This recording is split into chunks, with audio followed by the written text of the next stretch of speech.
구두를 닦는 사람에게 자존심이 짓밟히는 것보다 더 굴욕적인 게 뭔지 아세요? 한성그룹의 웅장한 로비는 12살 소년이 10명의 변호사들조차 찾지 못한 법률 조항을 인용하는 순간 정적에 휩싸였다. 조금 전까지만 해도 그 더럽고 앙상한 아이를 조롱하던 이상민 대표는 충격과 불신이 뒤섞인 눈빛으로 소년을 바라보고 있었다. 어떻게 거리의 꼬마가 수조 원이 걸린 계약의 허점을 알고 있었던 걸까? 아무도 알아채지 못했다. 그 총명한 눈 뒤에 숨겨진 고통을, 어머니가 잠든 새벽, 홀로 법률 서적을 파고들던 밤들을, 왜 이 소년이 어린 시절을 포기하고 임원들의 구두를 닦는 일을 택했는지를. 엘리베이터 문이 닫히고 CEO와 꼬마 구두 닦기가 임원층으로 올라가는 그 순간 그들 사이에는 단순한 수억 원짜리 계약 이상의 무언가가 걸려 있었다. 그것은 외모로 사람을 판단하는 것에 대한 교훈이었고 그 교훈은 겉보기엔 어울릴 것 없는 세 사람의 인생을 영원히 바꿔놓게 된다. 지금 이 이야기를 보고 계신 여러분, 채널 구독과 좋아요로 저희와 함께 해주세요. 이 놀라운 이야기들이 여러분의 하루를 바꿔드릴 수 있길 바랍니다. 넌 변호사 10명보다 더 잘 안다고 생각하냐? CEO의 목소리가 한성기업의 번쩍이는 로비에 울려 퍼지며 주변의 대화를 잠잠하게 했다. 낡은 옷을 입은 12살 소년 박진호는 구두 닦기 도구에 시선을 고정한 채 움직이지 않았다. 억만장자 이상민 사장은 그의 재산만큼이나 유명한 그의 오만함으로도 잘 알려져 있었고 대리석 벽에 울려 퍼지는 웃음을 터뜨렸다. 대답해 꼬마야. 구두 닦기가 어떻게 기업법을 이해할 수 있다고 생각하는지 궁금하군. CEO가 턱을 들어올리며 도발했고 주변의 직원들은 당혹스러운 표정으로 지켜보았다. 진호는 천천히 고개를 들었다. 어린 눈이었지만 그 눈빛에는 당혹스러울 정도로 깊은 통찰력이 담겨 있었다. 침착하고 정확한 목소리로 그는 말했다.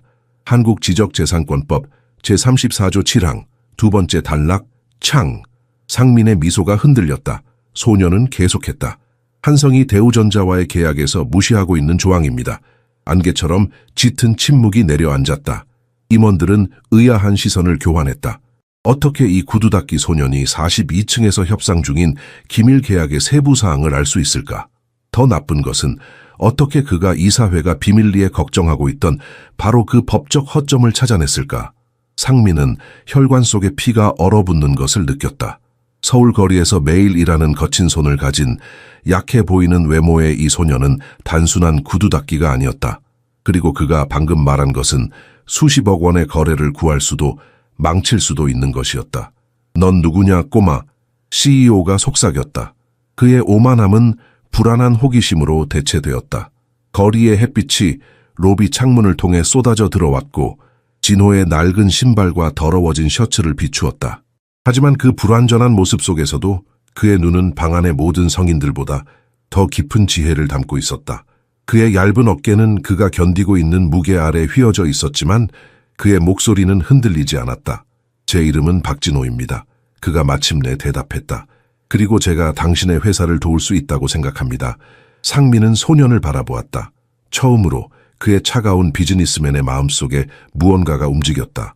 호기심, 의심, 그리고 어쩌면 희망.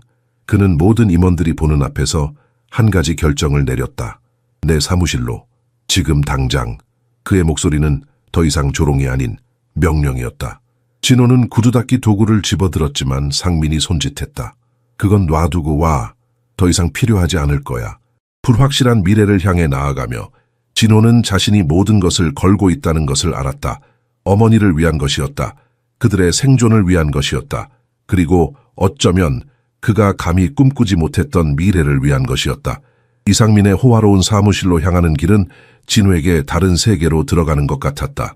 유리 엘리베이터가 42층으로 올라가는 동안 그는 서울이 점점 작아지는 것을 지켜보았다. 이곳은 그의 세계와는 너무나 달랐다. 5년 전 종로구의 작은 아파트는 열정적인 법률 토론으로 생기가 넘쳤다. 민서, 서울에서 가장 뛰어난 변호사 중 한 명이었던 그녀는 부엌 테이블에 앉아 6살 아들에게 계약법의 기본 원칙을 설명했다. 법은 진호야 3차원 퍼즐과 같아 표면만 보는 것으로는 충분하지 않아 숨겨진 차원을 이해해야 해. 민서의 눈은 열정으로 빛났고 소녀는 스폰지처럼 모든 말을 흡수했다. 벽에는 서울대학교 수석 졸업, 하버드 법학 석사, 수많은 수상 기록이 담긴 증명서들이 걸려 있었다. 진호는 그 종이들의 의미를 완전히 이해하지는 못했지만 어머니가 법정에서 얻는 존경을 알고 있었다. 네가 이해하기에는 복잡할 수도 있어. 민서가 웃으며 말했다.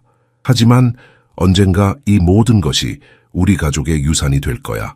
그날 밤 진호는 어머니의 법률 서적 중 하나를 몰래 펼쳐보았다.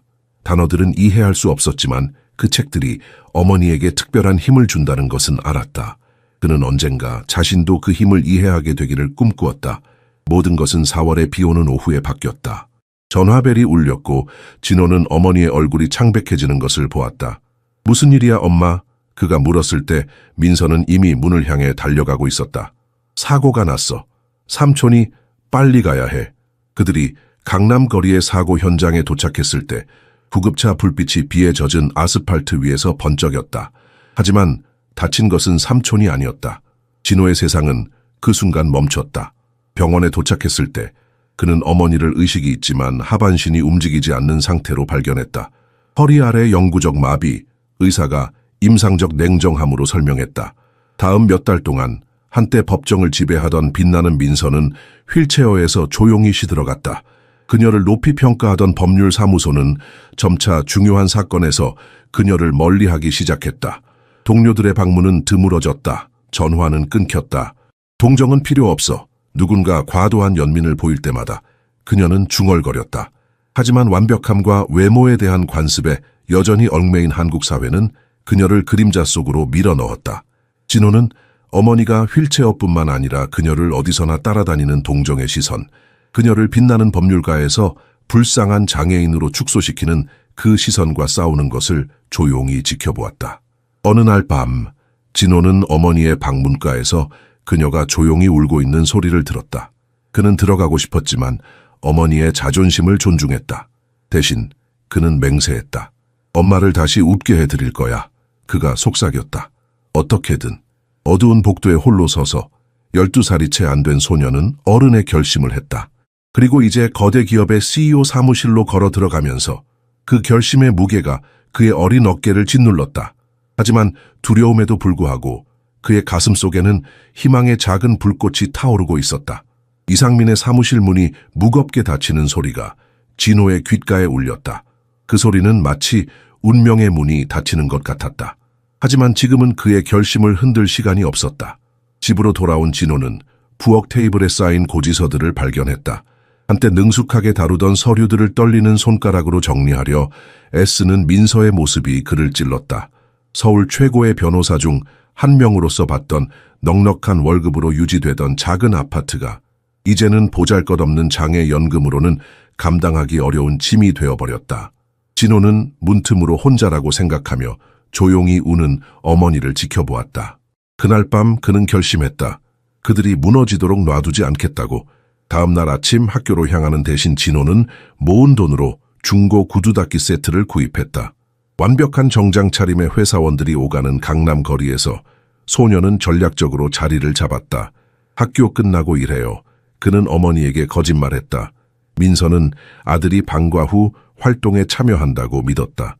틈나는 시간에 진호는 어머니가 수년간 모아온 법률 서적을 탐독했다. 밤에는 민서가 잠든 사이 가상 사례에 대한 복잡한 질문들을 만들어냈다. 첫날 진호는 단 한 명의 고객도 얻지 못했다. 강남의 바쁜 행인들은 보도에 앉아있는 초라한 소년을 무시했다. 그는 춥고 배고팠지만 포기하지 않았다. 두 번째 날 그는 위치를 바꿨다. 세 번째 날 그는 자신의 접근 방식을 조정했다. 선생님 5분만 주세요. 한국 최고의 구두 광택을 약속드립니다. 그는 지나가는 비즈니스맨들에게 공손하게 말했다. 첫 고객이 1시간 후에 왔다. 그리고 그날 저녁 진호는 3,000원을 벌었다. 돈을 손에 쥐고 그는 승리감을 느꼈다. 그것은 시작에 불과했다. 왜 국제법학에 그렇게 관심이 많니? 민서가 한 번은 아들의 질문의 복잡성에 놀라며 물었다. 다른 나라들이 비슷한 원칙을 어떻게 다르게 해석하는지 매혹적이에요. 그는 대답했다. 자신의 진짜 목적을 숨기며. 점차적으로 그 야간 세션들은 민서의 눈에 다시 빛을 불러일으켰다. 아들에게 법률적 복잡성을 설명하는 것은 휠체어가 그녀에게서 빼앗아간 무언가를 돌려주었다. 목적의식. 무의식적으로 그녀는 작은 아파트를 비공식적인 법률 아카데미로 변모시켰다. 이론과 실습이 새벽까지 이어지는 토론에서 얽히고 설키는 곳으로. 진호는 예리한 정신과 놀라운 기억력으로 모든 것을 흡수했다. 단지 기술적 지식뿐만 아니라 어머니가 모든 설명에 스며들게 한 정의에 대한 열정까지도. 하지만 밤이 깊어질수록 어머니의 열정은 그녀의 건강을 갉아먹었다.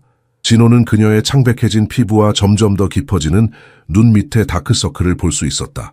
어떤 날에는 통증이 너무 심해 민서가 침대에서 나올 수도 없었다. 창문 밖으로 서울의 불빛이 반짝이는 어느 밤, 진호는 어머니가 약을 먹는 것을 지켜보았다. 한 알, 두 알, 세 알. 점점 늘어가는 약의 양이 그를 두렵게 했다. 이게 다 필요한 거예요? 그가 조심스럽게 물었다. 민서는 약한 미소를 지었다. 네, 걱정 말아라. 의사가 처방한 대로야. 하지만 그날 밤 진호는 약값 영수증을 발견했다. 금액을 보고 그는 숨이 막혔다. 그의 하루 수입의 2배였다. 침대에 누워 그는 천장을 응시했다. 학교는 점점 더 멀어지는 꿈처럼 느껴졌다. 그의 진짜 교실은 이제 서울의 거리였고 그의 진짜 공부는 어머니를 다시 일어서게 하는 방법이었다. 창밖으로 황혼이 지고 있었다. 진호는 새로운 결심으로 주먹을 쥐었다. 내일은 더 일찍 일어나야 했다. 더 많은 고객을 찾아야 했다. 그리고 무엇보다 그는 어머니에게 희망을 가져다 줄 방법을 찾아야 했다. 새벽이 오기 전 서울은 아직 어둠에 잠겨 있었다. 진호는 이미 가장 붐비는 지하철역 근처에 자리를 잡고 작은 의자와 구두 닦기 키트를 준비해 놓았다. 밤에는 복잡한 법률 서적을 넘기던 그의 손이 낮에는 비싼 가죽 구두를 닦는데 쉴 새 없이 움직였다. 첫 번째 고객이 도착했다.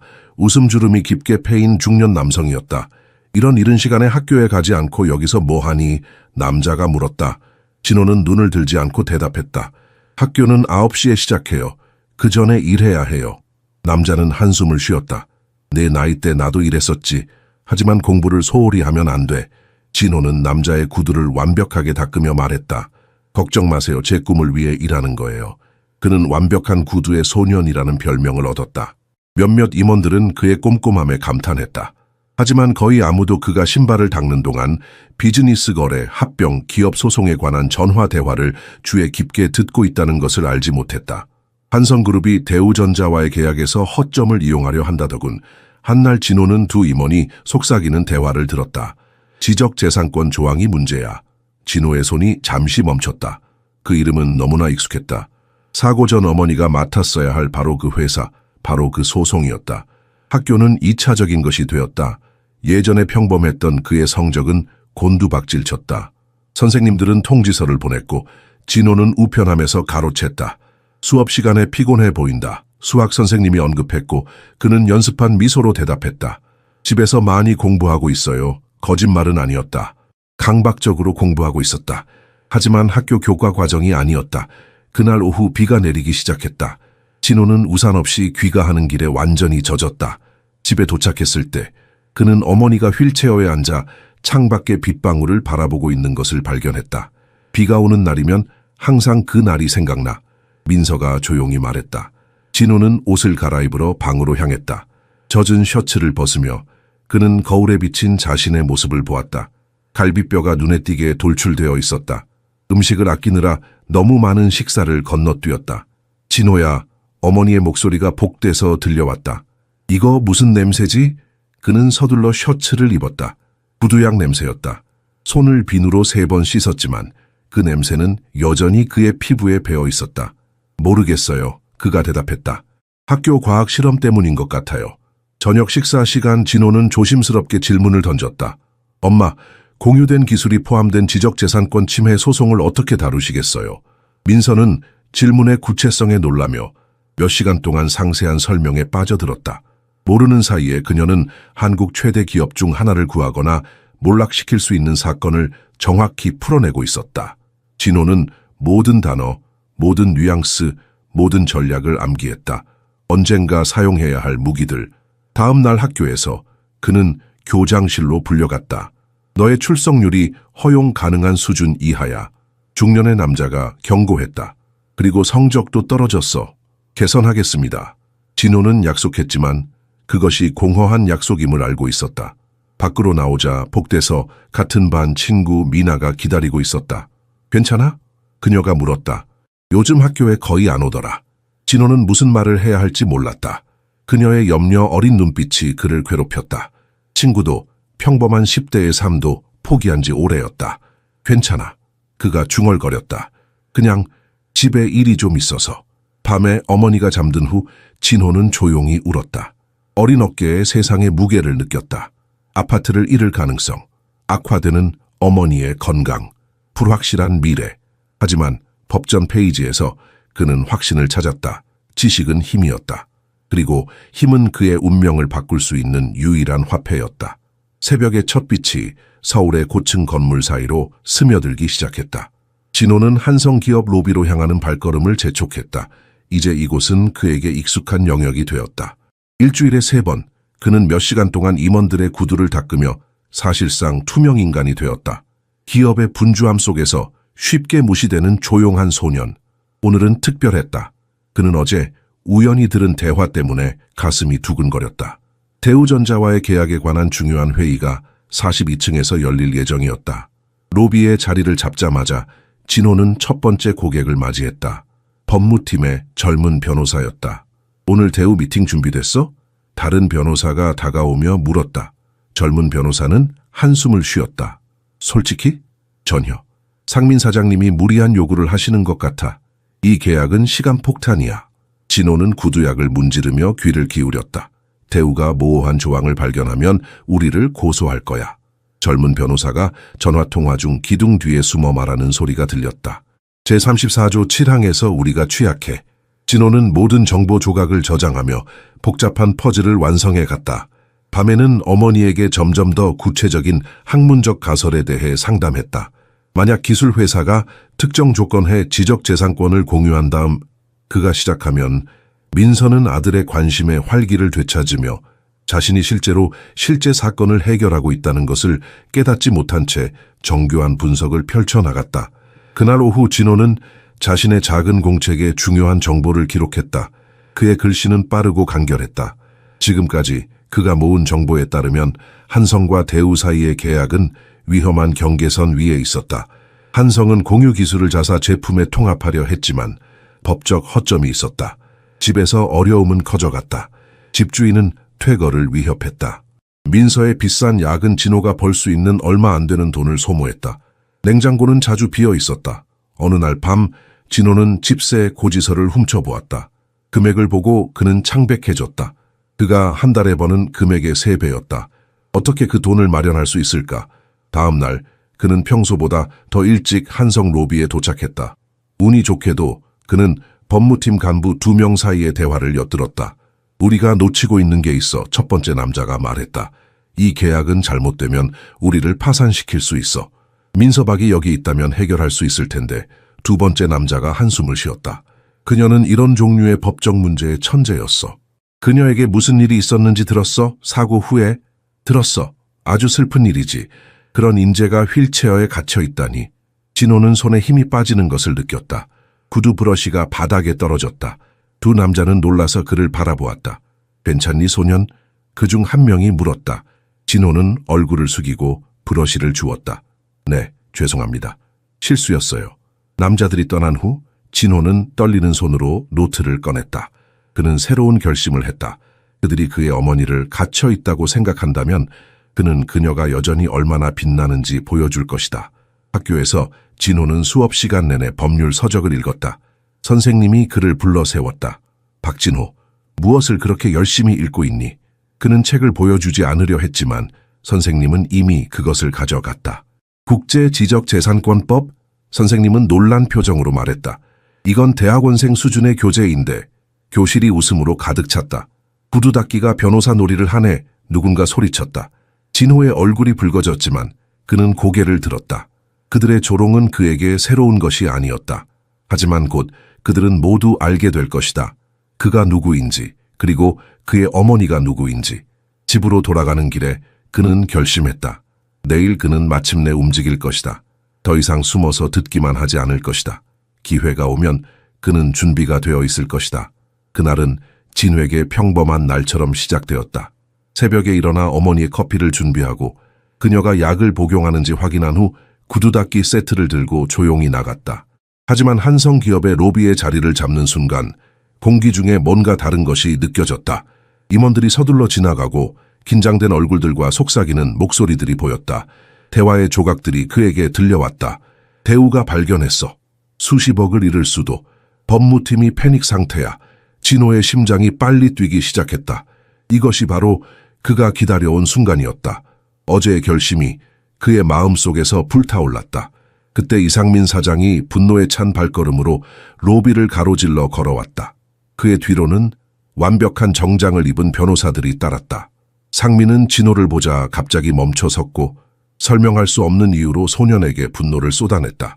여기 서 있는 이유가 뭐야? 닦을 구두가 없어? 그가 소리쳤고 시선을 끌었다. 아니면 남의 대화를 엿듣는 게 내 비참한 인생을 더 낫게 만들 거라고 생각해? 진호는 피가 끓는 것을 느꼈다. 수개월간의 조용한 굴욕, 잠 못 이루는 밤, 어머니의 고통, 모든 것이 그 순간 하나로 모였다. 주변의 모든 사람들이 지켜보는 가운데 12살 소년이 억만장자 CEO에게 맞서는 광경이 펼쳐졌다. 제34조 7항, 진호가 또렷하게 말했다. 대우전자와의 계약에서 귀사가 간과하고 있는 조항입니다. 로비 전체가 얼어붙었다. 상민의 얼굴이 창백해졌다. 임원들은 충격 속에 서로를 바라보았다. 네가 어떻게 그것을 알지? 상민이 낮고 위협적인 목소리로 물었다. 진호는 흔들리지 않았다. 6개월 동안 여기서 구두를 닦으며 듣고 배웠습니다. 그리고 제 어머니는 서울 최고의 지적재산권 변호사였습니다. 상민이 소년의 팔을 움켜쥐었다. 그의 소나귀는 강철처럼 단단했다. 누가 너를 여기 보냈어? 스파이야? 대우에서 온 거야. 진호는 고통을 무시하고 CEO의 시선을 똑바로 마주보았다. 아무도 저를 보내지 않았습니다. 하지만 저는 문제를 해결할 방법을 알고 있습니다. 상민은 분노와 호기심 사이에서 갈등했다. 그의 눈에 무언가가 바뀌었다. 이 소녀는 단순한 구두 닦기가 아니었다.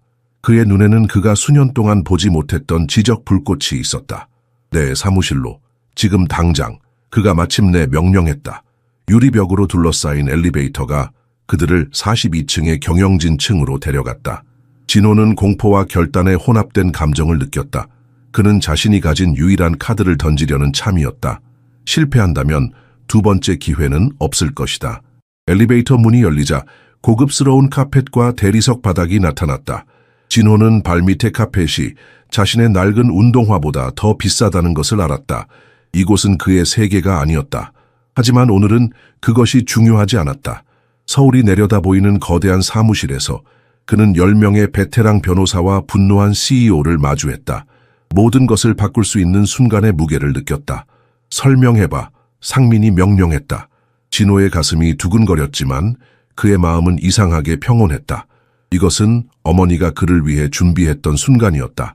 비록 그녀도 그것을 알지 못했지만 진호는 깊게 숨을 들이마시고 어머니가 가르쳐준 모든 것을 상기했다. 그리고 말하기 시작했다. 설명하라. 상민이 커다란 유리 책상 뒤에 서서 요구했다. 10명의 변호사들이 의심과 호기심이 뒤섞인 표정으로 어린 침입자를 바라보았다. 진호는 깊게 숨을 들이마셨다. 이것은 그가 알지 못한 채 몇 개월 동안 준비해온 순간이었다. 12살 소년이라고는 믿기 어려울 정도로 놀라울 정도로 침착한 목소리로 그는 대우와의 계약에 있는 법적 허점을 상세히 설명하기 시작했다. 그는 선례와 판례를 인용하고 조항의 모호성이 다른 조항과의 교차 참조를 통해 어떻게 재해석될 수 있는지 설명했다. 진호가 말을 이어가는 동안 방 안의 침묵은 점점 깊어졌다. 나이 많은 변호사 중 한 명이 펜을 떨어뜨렸다. 다른 한 명은 열심히 메모를 하기 시작했다. 상민의 얼굴은 점차 변해갔다. 처음에는 의심, 그 다음에는 놀라움, 마지막으로는 경이로움이 그의 표정을 스쳐 지나갔다. 진호가 설명을 마치자 방 안에는 무거운 침묵이 내려앉았다. 이것은 놀랍다. 법무팀장이 마침내 중얼거렸다. 이 아이가 우리가 몇 주 동안 해결하려고 노력해온 것을 정확히 짚어냈어. 상민은 여전히 의심을 품고 팔짱을 꼈다. 어떻게 구두 닦기 소년이 최고의 대학에서 교육받은 내 변호사들이 이해하지 못하는 수준의 기업법을 알고 있지? 진호는 망설였다. 진실을 밝히는 것은 불법적인 아동노동, 학교 결석, 어머니에게 한 거짓말을 드러내는 것을 의미했다. 하지만 이것이 그의 유일한 기회였다. 제 어머니는 민서박입니다. 그가 마침내 말했다. 사고로 하반신 마비가 되기 전에 김앤 어소시에이츠의 선임 변호사였습니다. 여러 변호사들의 눈이 인식의 빛으로 커졌다. 민서박, 지적재산권 전문가, 그들 중 한 명이 물었다. 그녀는 그냥 법조계에서 사라졌어. 사라진 게 아닙니다. 진호가 분노의 불꽃을 느끼며 정정했다. 잊혀진 겁니다. 버려진 거죠. 마치 그녀의 뛰어난 두뇌가 다리와 함께 마비된 것처럼요. 그 진실의 무게가 짙은 구름처럼 방 안에 드리워졌다. 그래서 넌 구두를 닦으며 우리 회사의 법적 약점을 찾아내려고 했다는 거야? 다른 변호사가 물었다. 진호는 고개를 끄덕였다. 저는 매일 밤 어머니와 법률 사례를 공부했습니다. 그녀는 제가 학교 과제라고 생각했지만 사실 저는 이 계약에 대한 정보를 모으고 있었어요. 상민은 의자에 몸을 기대며 소년을 새로운 시선으로 바라보았다. 그리고 넌 12살이라고? 네, 곧 13살이 됩니다. 상민의 눈이 갑자기 부드러워졌다. 그의 단단한 비즈니스맨의 가면 뒤에서 뭔가가 움직였다. 왜 그렇게까지 했지? 왜 학교에 가지 않고 여기서 구두를 닦는 거야? 진호의 목소리가 처음으로 흔들렸다. 우리는 곧 퇴거당할 거예요. 어머니의 약은 비싸고 아무도 장애인 변호사를 고용하지 않아요. 그녀가 아무리 뛰어나도요. 그는 잠시 멈추었다가 덧붙였다. 제가 이제 가장이 되어야 해요. 방 안의 공기가 변했다. 변호사들은 서로 시선을 교환했다. 그들 중 몇몇은 부끄러움을 느꼈다. 그들 모두는 민서박의 이름을 알았다. 그녀의 평판을, 그녀의 재능을, 그리고 아무도 그녀가 어떻게 되었는지 신경 쓰지 않았다. 상민은 창가로 걸어가 서울의 스카이라인을 바라보았다. 그의 어깨에 담긴 무게가 갑자기 눈에 보이는 듯했다. 그는 한성의 냉혹한 CEO, 끝없는 야망을 가진 남자로 알려져 있었다. 그러나 지금 그는 다른 무언가를 보고 있었다. 12살 소년의 결단력 찬 눈빛 속에서 오래된 기억을 떠올렸다. 모두 나가게. 그가 갑자기 명령했다. 변호사들이 서둘러 방을 빠져나가고 진호와 상민만이 남았을 때 CEO는 소년에게 다가갔다. 그의 얼굴은 이제 부드러워졌다. 내 어머니를 내일 여기로 데려와. 그가 말했다. 진호의 눈이 커졌다. 어머니는 제가 구두 닦기로 일한다는 것을 모르세요. 학교에 있다고 생각하세요. 상민의 입가에 미소가 번졌다. 놀랍게도 그것은 진짜 미소였다. 그럼 우리 둘 다 누군가를 보호하기 위해 거짓말을 하고 있군. 진호는 혼란스러웠다. 상민은 한숨을 쉬었다. 내 어머니는 내가 정직하고 선한 사람이라고 생각하신다. 그가 설명했다. 하지만 사실은 내가 젊었을 때 경멸했던 바로 그런 사람이 되어버렸어. 무언가가 그들 사이에서 변했다. 침묵 속의 이해, 둘 다 필요에 의해 쓰는 가면에 대한 상호 인식. 도와주마. 상민이 결심했다. 하지만 한 가지 조건이 있어. 진호는 경계하며 긴장했다. 네가 내 어머니가 믿는 사람이 되도록 도와달라는 것. CEO가 말을 마쳤다. 그의 임원들 중 누구도 결코 목격하지 못했을 취약성을 드러내며 상민은 창가에 서서 소년을 불안하게 만드는 강렬함으로 바라보았다. 냉혹한 CEO의 위압적인 겉모습 뒤에서 불편한 기억들이 떠올랐다. 그 역시 젊은 시절의 어려움을 겪었고 편견의 무게를 느꼈다. 신체적 장애 때문이 아니라 그가 숨기기 위해 그토록 애썼던 가난한 출신 때문이었다. 모두 다 나가봐. 상민이 갑자기 명령했다. 변호사들이 서둘러 사무실을 빠져나갔다. 문이 닫히자 방은 갑자기 더 넓어 보였다. 진호는 자신이 얼마나 작고 취약한지 느꼈다. 앉아. 상민이 소파를 가리켰다. 이 커다란 사무실에서 처음으로 그는 진호를 동등한 사람으로 대하는 것 같았다. 진호는 조심스럽게 앉았다. 부드러운 가죽 소파는 그가 여태껏 경험한 그 어떤 것보다 편안했다. 그는 자신의 더러운 옷이 고급 가구를 망가뜨릴까 염려했다. 왜 이렇게 하고 있지? 상민이 더 부드러운 어조로 물었다. 구두를 닦고 기업 회의를 엿듣고. 진호는 망설였다가 완전한 진실을 선택했다. 우리는 곧 쫓겨날 거예요. 어머니의 약은 비싸요. 아무도 장애인 변호사를 고용하지 않아요. 그녀가 아무리 뛰어나도요. 제가 이제 집안의 가장이 되어야 해요. 그 12살 소년의 결연한 눈빛에서 무언가가 상민의 마음 깊은 곳을 찔렀다. 그는 그 눈에서 자신을 보았다. 수십 년 전 절박한 결심으로 가득 찬 같은 결단력. 내 어머니는 민서박 맞지? 상민이 조용히 물었다. 진호는 놀랐다. 알고 계셨어요? 상민은 쓴웃음을 지었다. 알다마다 5년 전 그녀는 우리 회사에 대한 소송에서 상대편을 대리했어. 그녀는 대단했어. 우리는 간신히 이겼지. 그녀가 법조계에서 사라졌을 때 우리 모두 궁금해했어. 진호의 눈이 커졌다. 그럼 어머니가 상대편이었군요. 그리고 이제 그녀의 아들이 우리를 구하려 하고 있어. 상민이 말했다. 그의 목소리에는 진호가 이해할 수 없는 감정이 담겨 있었다.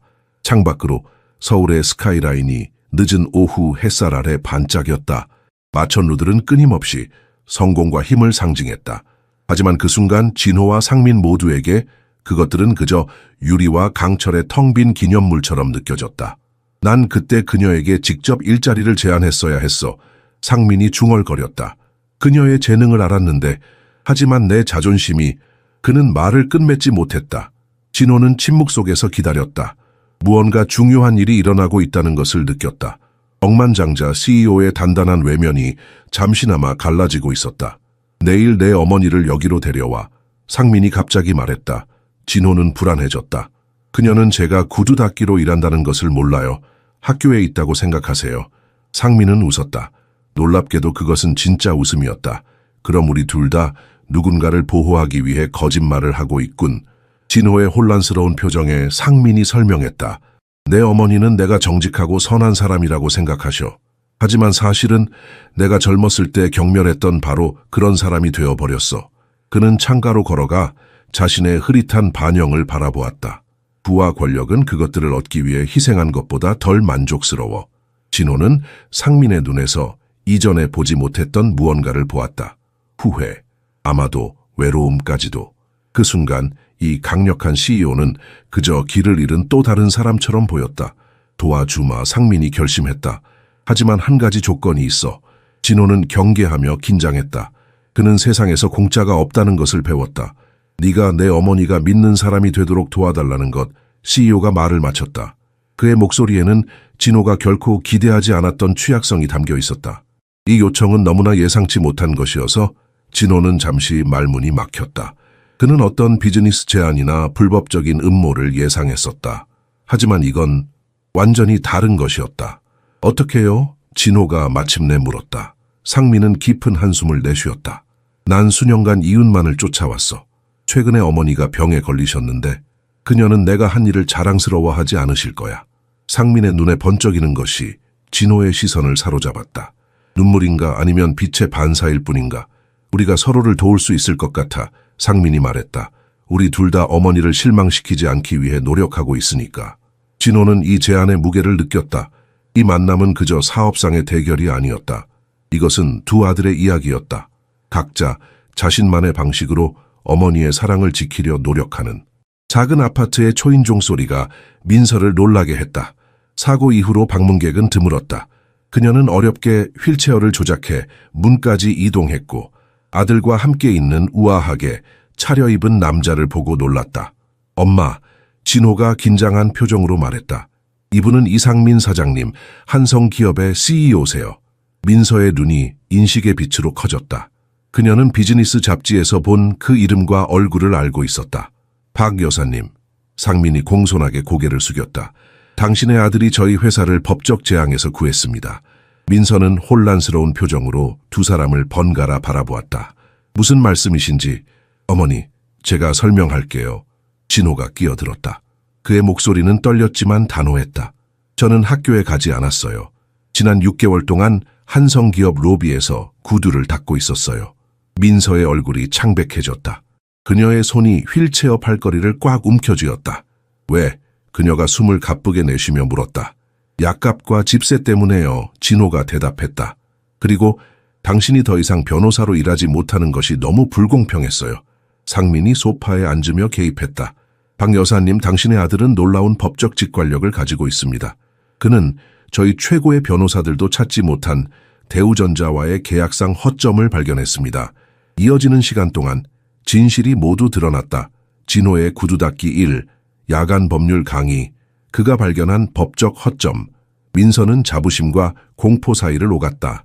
어떻게 내가 알아차리지 못했지? 그녀가 눈물을 흘리며 한탄했다. 내 12살 아들이 어린 시절을 희생하고 있는 동안 나는 당신이 법률 천재를 만들어낸 거죠. 상민이 끼어들었다. 모르는 사이에 당신은 제가 고용한 모든 사람들을 합친 것보다 더 뛰어난 변호사를 길러냈습니다. 그리고 제안이 나왔다. 민서가 한성의 법무팀을 이끌게 될 것이다. 그녀는 주로 집에서 일하고 필요할 때만 사무실을 방문할 것이다. 회사는 장애인용 교통수단, 보조원, 첨단 보조 기술을 제공할 것이다. 하지만 민서가 망설였다. 그녀의 눈에는 불신이 가득했다. 왜 저를 원하시나요? 저는 이제 예전 같지 않아요. 상민은 그녀의 눈을 똑바로 바라보았다. 저는 5년 전 당신을 상대로 소송에서 겨우 이겼습니다. 그때 당신의 재능을 알아봤어야 했습니다. 이제 그 실수를 바로잡고 싶습니다. 민서는 여전히 의심스러웠다. 이렇게 갑자기 자선을 베푸시는 이유가 뭐죠? 자선이 아닙니다. 상민이 단호하게 말했다. 이건 비즈니스입니다. 우리는 당신의 법적 지식이 필요합니다. 그리고 당신은 새로운 시작이 필요합니다. 진호는 침묵 속에서 지켜보았다. 그는 상민의 눈에서 어젯밤 사무실에서 본 같은 취약성을 보았다.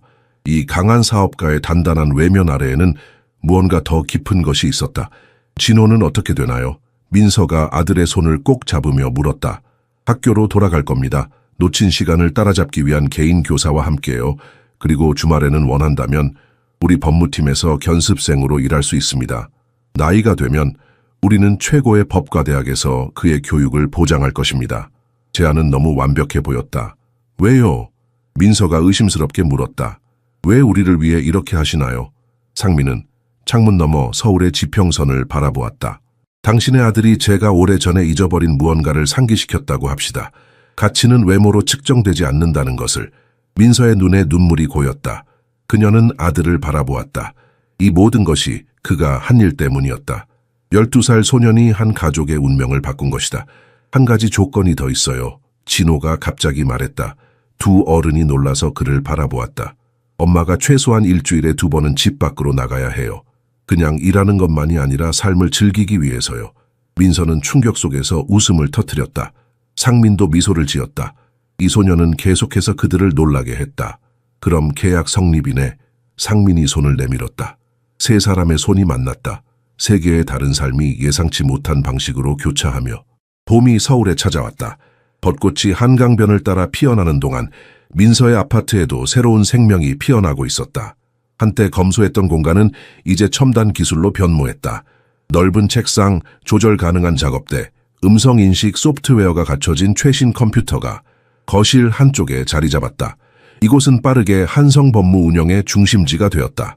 임원들과 변호사들이 작은 아파트를 드나들며 이제 개조되고 최첨단 기술로 무장한 곳에서 휠체어에 앉아 의심할 여지 없는 권위로 지휘하는 뛰어난 전략객의 조언을 구했다.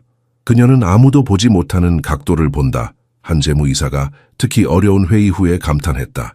진호는 약속대로 학교로 돌아갔다. 헌신적인 교사들과 함께 그는 잃어버린 시간을 되찾았을 뿐만 아니라 모범적인 학생으로 두각을 나타냈다. 주말에는 한성에서 열리는 회의에 정장을 차려입고 참석했으며 그곳에서 그는 보통 어른들에게만 예약된 존중으로 대우받았다.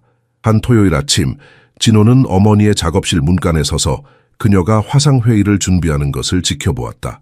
그녀의 헤어스타일은 다시 깔끔해졌고 옷은 전문적이었으며 눈에는 오랫동안 사라졌던 불꽃이 다시 타오르고 있었다. 들어와도 돼요? 그가 물었다.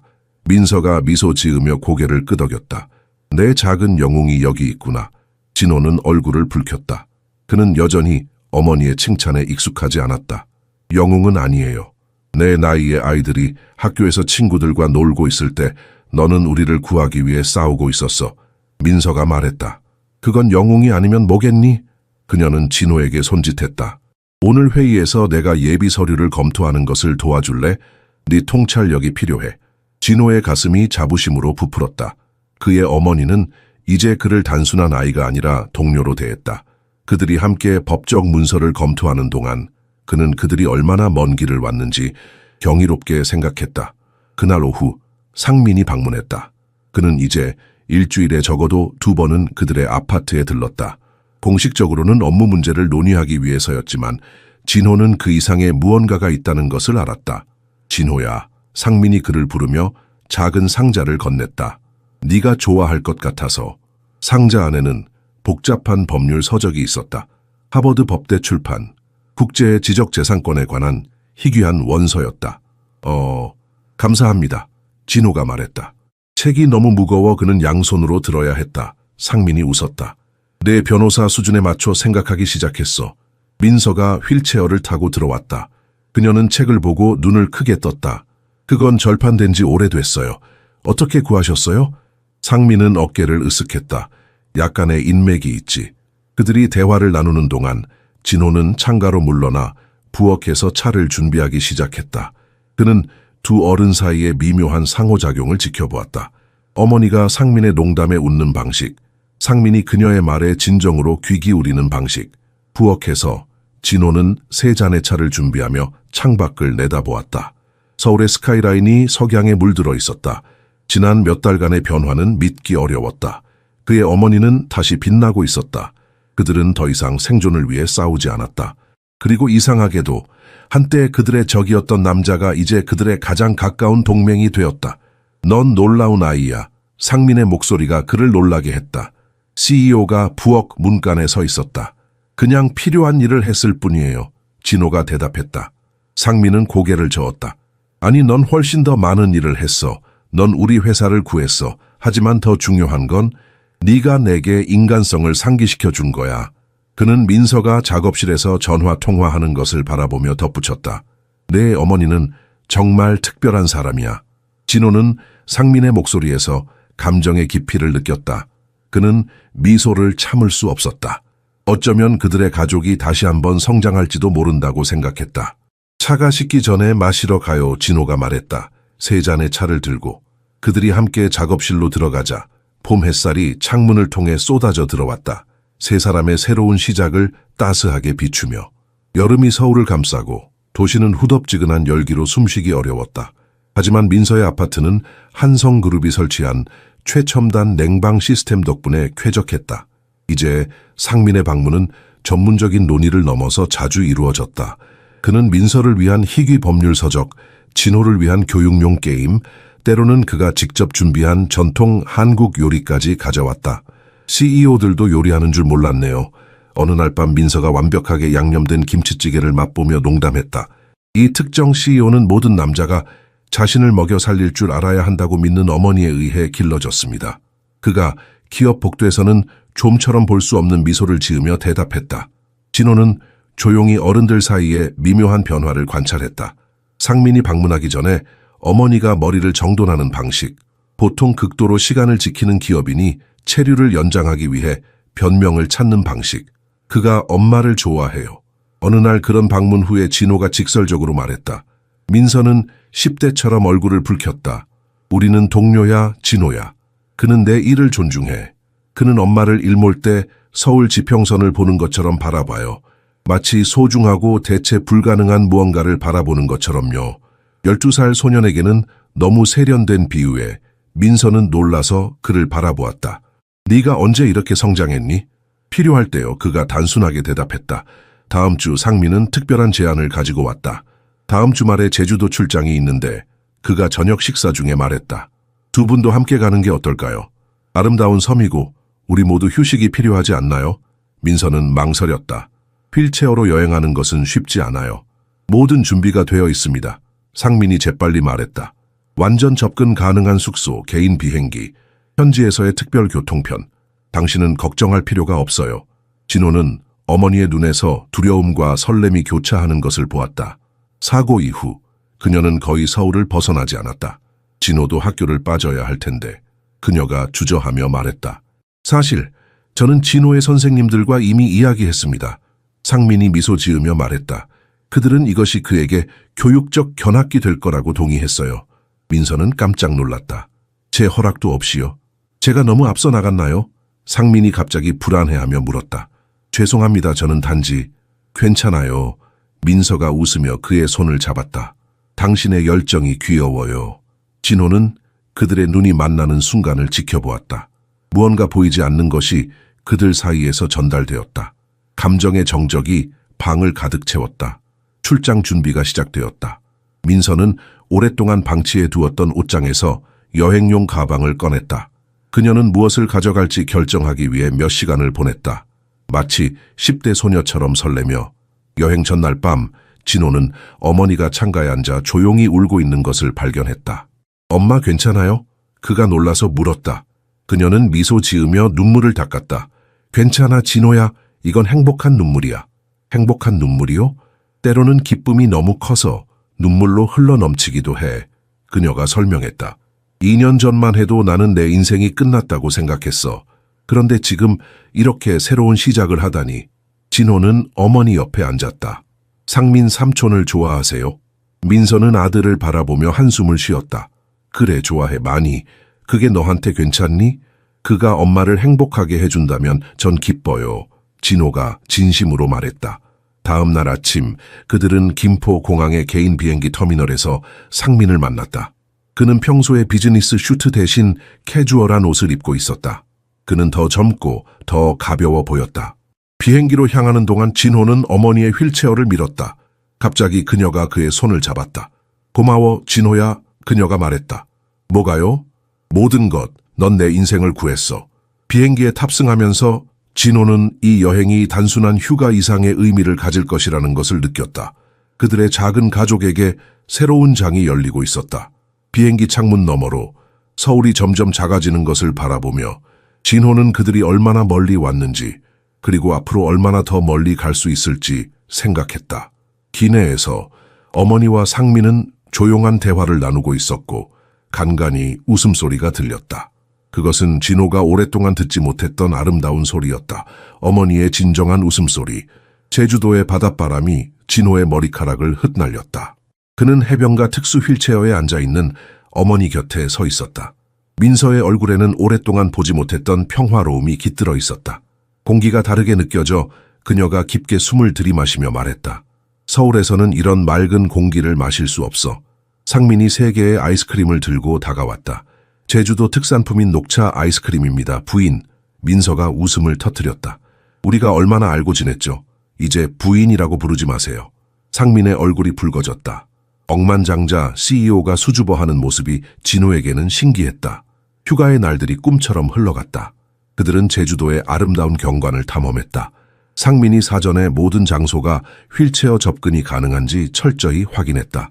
민서는 성산일출봉의 일출을 보며 눈물을 흘렸고 그들은 함께 돌하르방 앞에서 사진을 찍었다.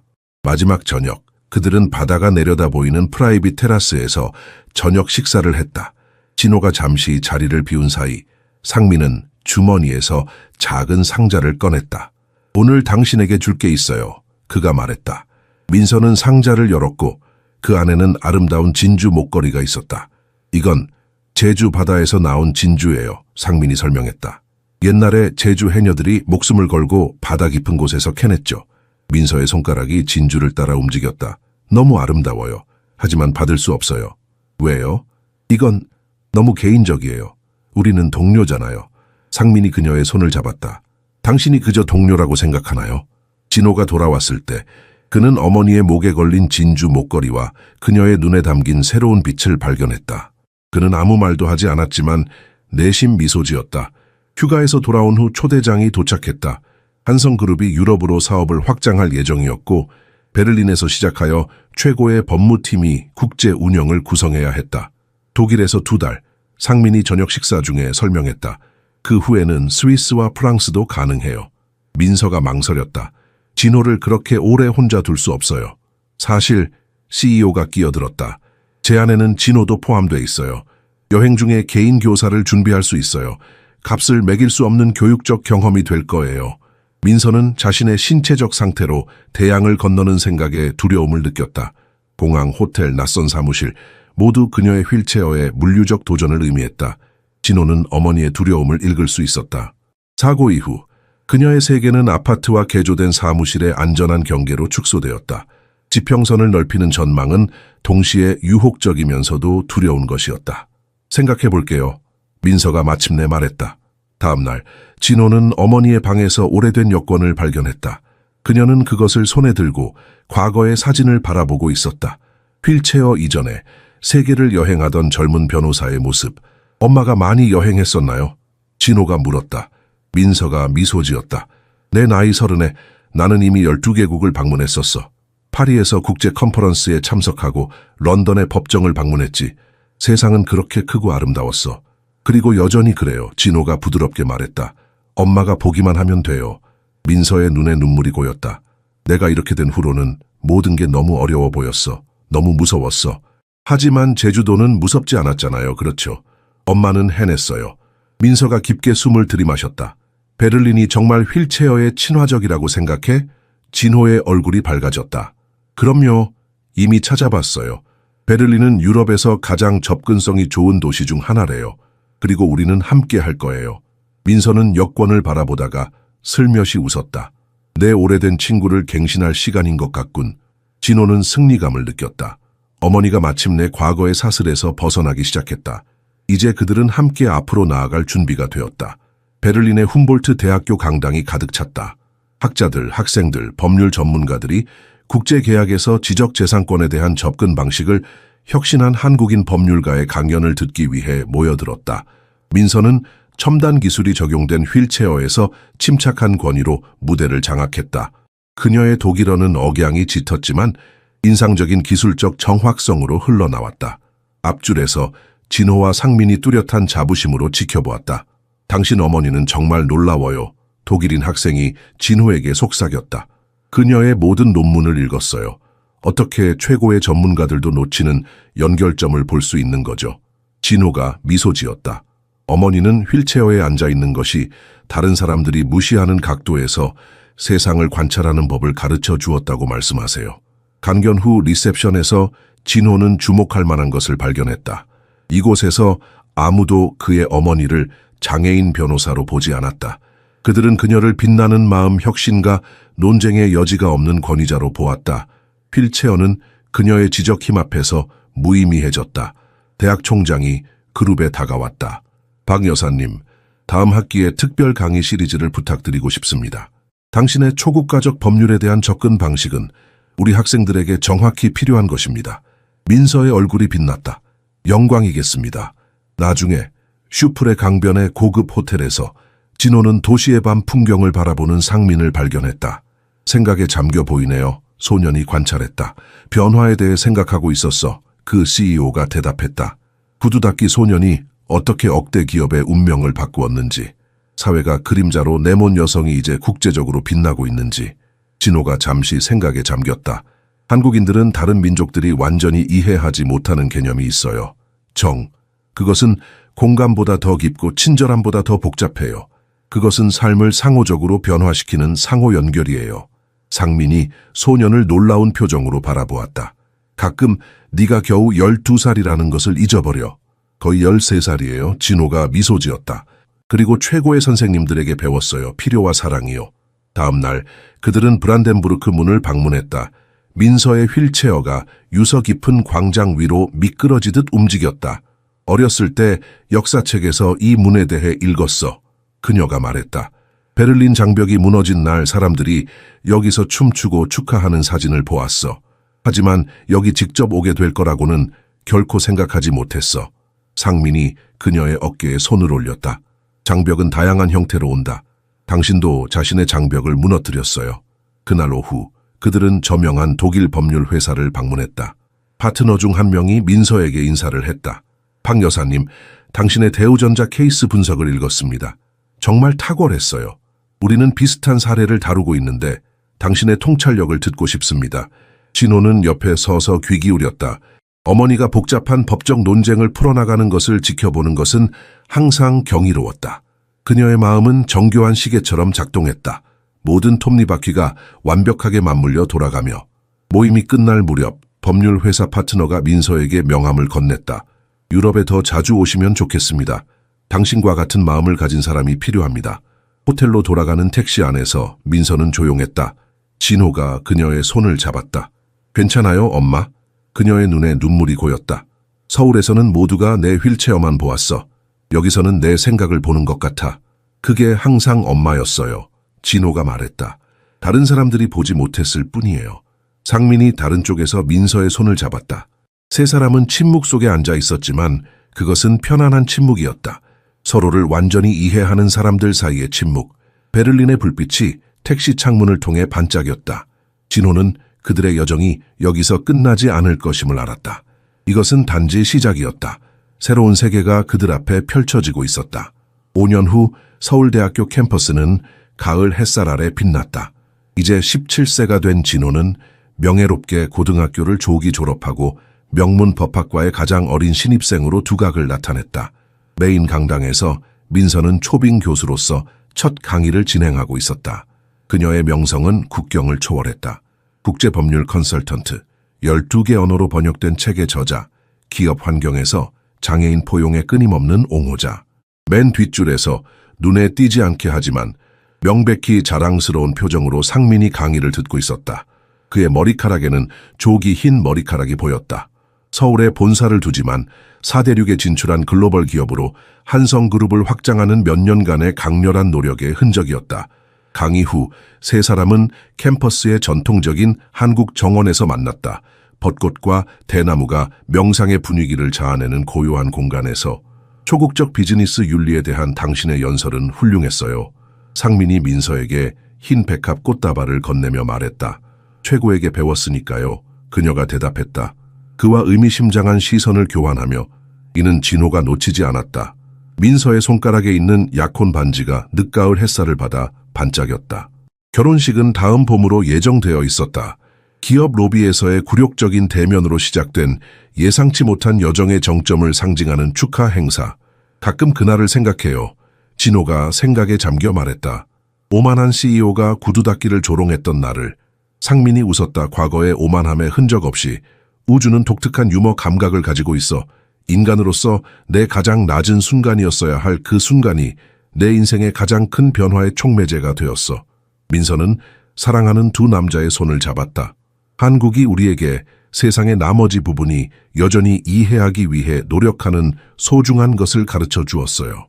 진정한 힘은 외모나 지위에 있는 것이 아니라 우리 정신의 회복력 있는 결단력에 있다는 것을. 진호는 고개를 끄덕였다. 멀리 서울의 지평선을 바라보며 그의 투쟁, 그의 성장, 그의 승리를 목격한 도시. 한국처럼 역경을 혁신으로, 고통을 목적으로, 도전을 기회로 변화시킨 도시. 우리는 한계를 받아들이기를 거부하는 사람들이에요. 그가 자신의 나이를 넘어선 지혜로 말했다. 다른 사람들이 장애물에 순응하는 동안 우리는 그것들을 디딤돌로 변화시키죠. 상민이 민서의 어깨에 팔을 두르고 다른 손으로는 진호의 어깨를 가볍게 쥐었다. 네가 우리 삶에 들어온 건 운명이었어, 진호야. 진호는 웃었다. 운명이요? 아니면 그냥 구두를 닦는 가난한 아이에게 관심을 기울이지 않은 경비원의 실수였을까요? 세 사람 모두 웃음을 터뜨렸다. 그 오랜 시간 전의 순간의 아이러니에 감사하며. 때로는 가장 어두운 순간이 우리를 가장 밝은 빛으로 인도해. 민서가 생각에 잠겨 말했다. 내 사고가 아니었다면 우리 셋은 결코 만나지 못했을 거야. 그리고 한성은 여전히 차가운 기업 괴물이었을 거예요. 상민이 덧붙였다. 대신 우리는 이제 포용적 고용에 있어 전 세계적인 리더가 되었어요. 그들의 대화가 이어지는 동안 진호는 잠시 조용히 그들의 여정을 돌아보았다. 무너져가는 아파트에서 구두 닦기 세트를 들고 나섰던 작은 소년, 휠체어에 갇혀 모든 희망을 잃은 것 같았던 변호사, 성공에 갇혀 자신의 인간성을 잃어버렸던 CEO. 그들 각자는 자신만의 감옥에 갇혀 있었다. 함께 그들은 자유를 찾았다. 내일 무엇을 하고 싶니, 진호야? 상민이 물었다. 내 첫 학기가 시작되기 전에 짧은 여행을 떠날 수도 있어. 진호는 잠시 생각했다. 만리장성을 보고 싶어요. 장벽이 어떻게 다리가 될 수 있는지 항상 궁금했어요. 민서와 상민이 서로를 바라보며 미소 지었다. 5년 전에는 상상할 수 없었던 이 가족의 새로운 모험이 그들을 기다리고 있었다. 햇살이 그들 셋을 금빛으로 물들였다. 그들의 뒤에는 지나간 시련의 그림자가, 그들 앞에는 약속의 미래가 펼쳐져 있었다. 그리고 그 순간 그들은 모두 같은 것을 알았다. 그들의 이야기는 끝나지 않았다.